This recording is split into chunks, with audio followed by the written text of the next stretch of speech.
때는 2010년 국회의장배 대학생 토론대회 뒤풀이 장소. 여기서 강용석은 아나운서가 꿈이라던 여대생을 향해 아나운서가 되려면 다 줘야 합니다. 그럴 수 있나요?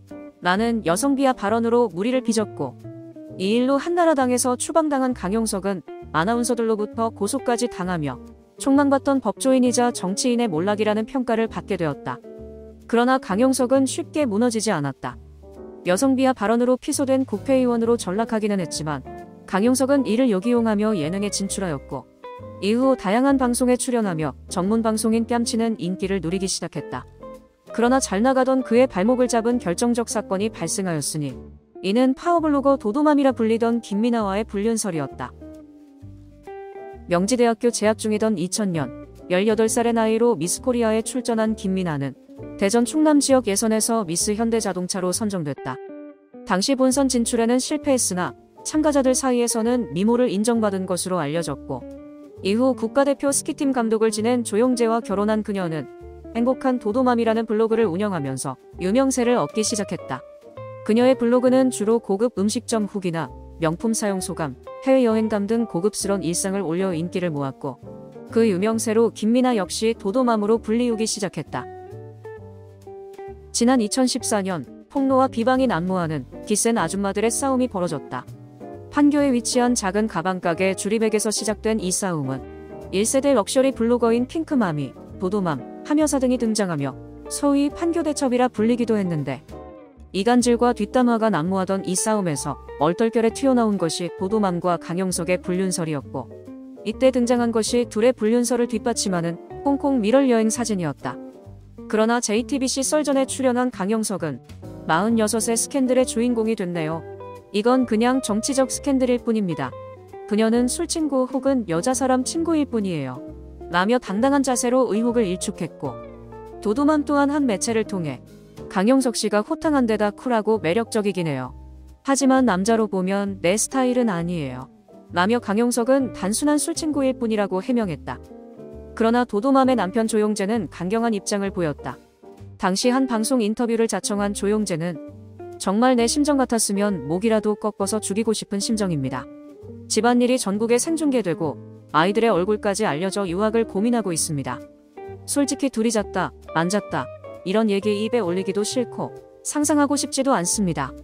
처음 찌라시 돌 때도 가정을 지키려고 모른 척했는데 그러다가 이게 기정사실이 되니까 어쩔 수 없이 이혼 조정을 신청한 겁니다. 라며 강용석을 상대로 1억 원의 상간남 소송을 제기한 이유를 밝혔다. 저는 최근 한 1년 넘게 전혀 본 적도 없고 연락한 적도 없는데 갑자기 그런 찌라시가 떠가지고 저도 굉장히 당황스러웠거든요. 잘은 모르지만 네. 저도 근거 없이 이런 걸 제가 뭐 진행시키진 않았어요. 연락도 하신 적이 없다고 하시는데 제가 밤에 전화 온 것만 몇 번을 봤어요. 근데 뭐 그 증거가 없으니까 어쩔 수 없는 거고. 제가요? 저랑 지금 얘기해봤자 저는 법도 잘 모르고 운동만 한 놈인데. 아니 전혀 오해하시는 것 같아요. 아니 오해한다고 제가 생각할게요. 하지만 도도맘의 남편 조용재도 스캔들이 없었던 건 아니었다. 국가대표 스키팀 감독을 지낸 조용재는 최근 김스타 논란에 휩싸인 장시호와 매우 가까운 사이였는데, 최순실 국정농단 사건의 스포츠영재센터 이사로 조용재를 추천한 것도 장시호였으며, 오히려 이규혁보다는 조용재가 스포츠영재센터의 핵심 인물이었다는 것이 장시호 측근의 증언이었다. 그리고 일각에선 이런 장시호와 조용재의 관계를 두고 남녀 사이가 아니냐는 소문이 떠돌기도 했다. 이런 가운데 강용석과 도도맘의 불륜을 확신한 인물이 있었으니 이는 강용석과 한때 친분이 두터웠던 변희재였다.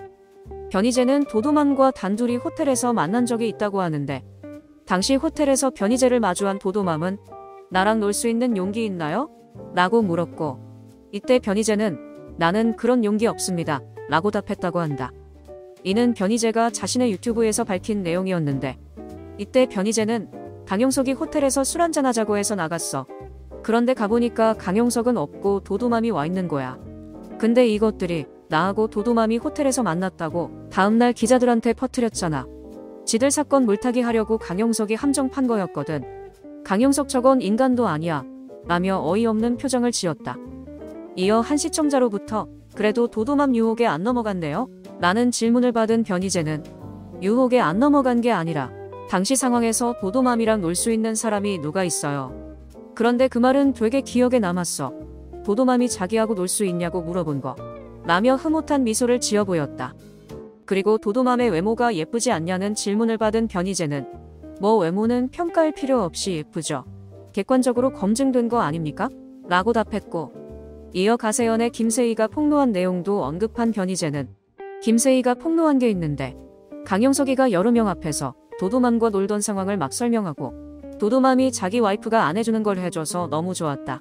뭐 이런 얘기를 지들끼리 폭로하더라고 라며 신이나 웃으며 떠들었다. 여러 의혹이 증폭되는 과정에서도 강용석은 끝까지 불륜을 인정하지 않았고 도도맘 역시 유명세를 탄 사실에 취한 듯 각종 방송에 출연하며 당당한 자세를 유지했다.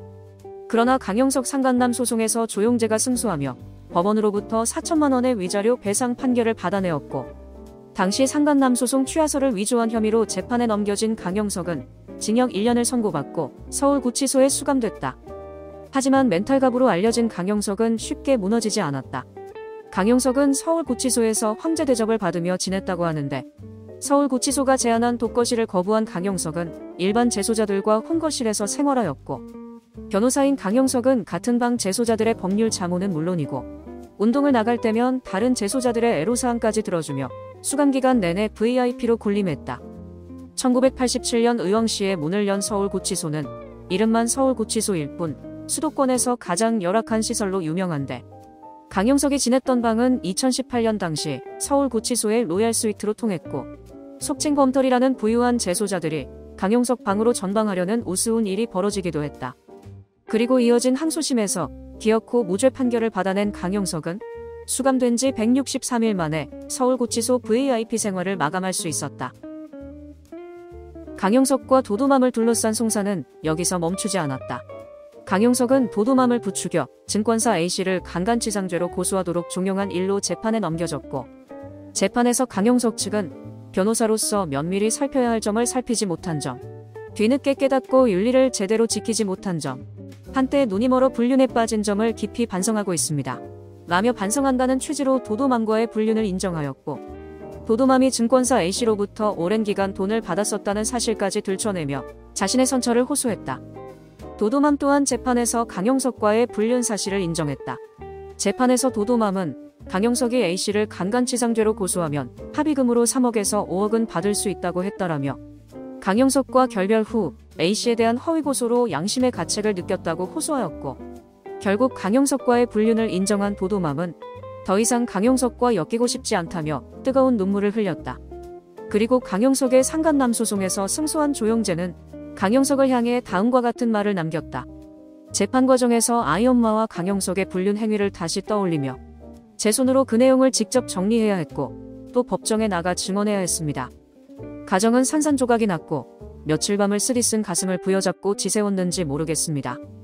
참고 참았던 말을 강용석에게 하고 싶습니다. 남의 아내를 탐하지 말라.